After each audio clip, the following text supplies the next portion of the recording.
বন্ধুরা, আজ আমি ঠাকুর শ্রীরামকৃষ্ণের কিছু অমৃত কথা পাঠ করব। যদি আপনাদের ভালো লেগে থাকে তাহলে আমার চ্যানেলটি আপনারা সাবস্ক্রাইব করে দেবেন। শ্রীরামকৃষ্ণ বলতেন, মন আর মুখ এক করলে সব কিছুই লাভ করবি। ঠাকুর বলতেন, এখানকার যা কিছু করা সে তোদের জন্য। ওরে, আমি 16 ট্যাঙ্ক করলে তবে যদি তোরা 1 ট্যাঙ্ক করিস। এই জন্যই ঠাকুরের বিবাহিত জীবনের কর্তব্য ঘাড়ে নিয়ে সর্বমহোচ্চ আদর্শ সকলের চক্ষুর সম্মুখে অনুষ্ঠান করে দেখিয়ে গেছেন। ঠাকুর যদি স্বয়ং বিবাহ না করতেন তাহলে গৃহস্থ মানুষ বলতো, বিবাহ তো করেননি তাই অত ব্রহ্মচর্যের কথা মুখে বলেন।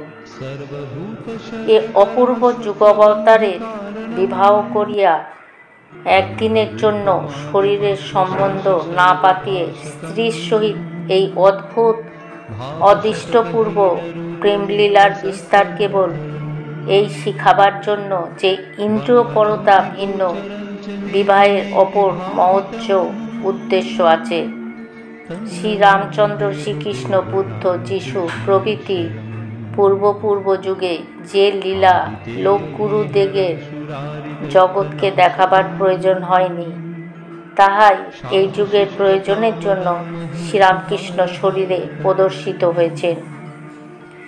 আজীবনব্যাপী কঠোর তপস্যা ও সাধনা বলে উদ্দাহ বন্ধনের অদৃষ্টপূর্ব পবিত্র ছাঁচ জগতে প্রথম প্রস্তুত হয়েছে।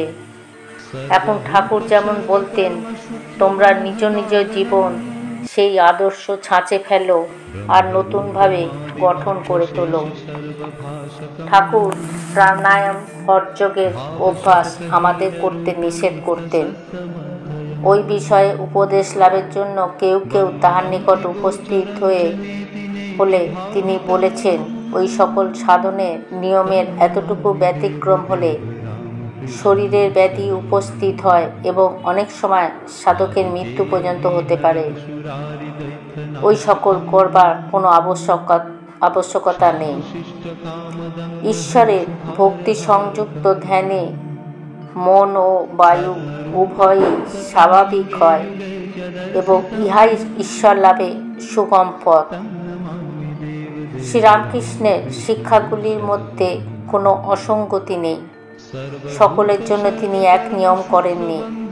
তিনি মানুষের মনোগত প্রবণতা দেখে সেই অনুযায়ী তাকে উপদেশ দিতেন।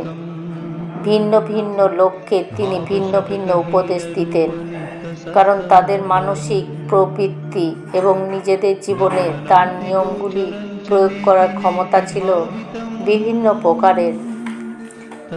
যারা নবীন, তেজস্বী ও উৎসাহে বিভোর এবং যাদের মধ্যে তিনি সন্ন্যাসী হওয়ার সম্ভাবনা দেখতেন, তাদের তিনি এইভাবে উদ্দীপিত করতেন, এখন নাম ও যশের বাসনা অগ্রাহ্য করে সাধন ভজনে ডুবে যা।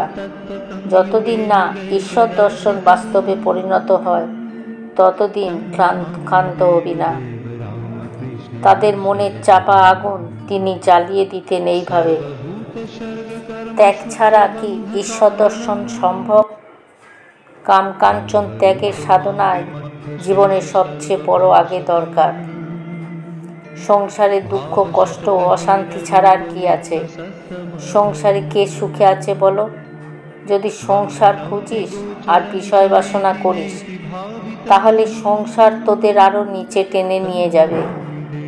কিন্তু যদি ঈশ্বর লাভের চেষ্টা করিস তাহলে তিনি তোদের ওপরে তুলে দেবেন আর তোরা অনন্ত আনন্দে ভরপুর হয়ে থাকবি।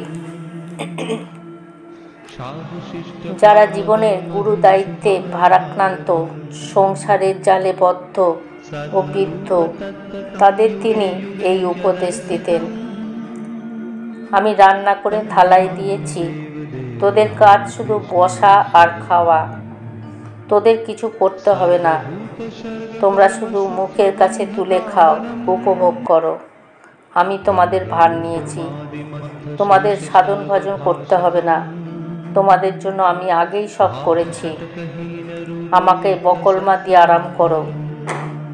ঠাকুর জানতেন যে তাদের অবস্থা সাধন ভজনের অনুকূল নয় এবং তাদের সাধন ভজনের উপদেশ দিলেও তা মেনে চলা তাদের সাধ্য নয়। তাই তিনি উপদেশ দিতেন তারা যেন তার উপর নির্ভর করে এবং ঈশ্বরের শরণাগত হয়। যেখানে অভাব সেখানেও পূরণ আছে, যেখানে চাহিদা সেখানেও যোগাযোগ আছে। যখনই সাধক ঈশ্বরের জন্য ব্যাকুল হয়, সে তার ইচ্ছা পূরণের পথ খুঁজে পায়। শ্রীরামকৃষ্ণ প্রায় বলতেন, মা কখনো তার সন্তানদের অভুক্ত রাখবেন না। যার সকালে খিদে পায় সে সকালেই খেতে পাবে, যার সন্ধ্যাবেলায় খিদে হয় সে সন্ধ্যাবেলায় খেতে পাবে। প্রত্যেকের আন্তরিক ইচ্ছা পূর্ণ হবে। কুচবিহার বিবাদে মতভেদ হয়ে নিয়ে দলভঙ্গ হবার উপক্রমে ঠাকুর কেশবচন্দ্রকে বলেছিলেন, তুমি পরীক্ষা না করে যাহাকে তাহাকে নিয়ে দলবদ্ধ করো, সুতরাং তোমার দল ভেঙে যাবে। ইহাতে আশ্চর্য কি? পরীক্ষা না করে আমি কখনো কাহাকে গ্রহণ করি না। বাস্তবিক ভক্তগণকে তাহাদের জ্ঞাত ও অজ্ঞাতসারে ঠাকুর কতরূপে পরীক্ষা করে নিতেন, তাহা ভাবিলে বিস্ময়ের অবধি থাকে না। মনে হয় নিরক্ষর বলে যিনি জনসমাজে আপনাকে পরিচিত করেছেন, লোকচরিত্র বোঝবার এই সকল অদৃষ্ট অশ্রুতপূর্ব উপায় তিনি কোথা হতে কেমনে আয়ত্ত করেছিলেন। মনে হয় ইহা কি তাহার পূর্ব জন্মের বিদ্যার আর ইহ জন্মের স্বয়ং প্রকাশ, অথবা সাধন প্রভাবে ঋষিকুলের ন্যায় অতীন্দ্রিয় দর্শিত্ব ও সর্বোক্ত লাভের ফল, অথবা অন্তরঙ্গ ভক্তদিগের নিকটে তিনি ঈশ্বরের অবতার বলে যে নিজে পরিচয় প্রদান করতেন, সেই বিশেষত্বর কারণে তাহার ঐরূপ জ্ঞান প্রকাশ উপস্থিত হয়েছিল। বন্ধুরা, আজ আমি পাঠ এখানেই শেষ করলাম। জয় ঠাকুর, জয় মা।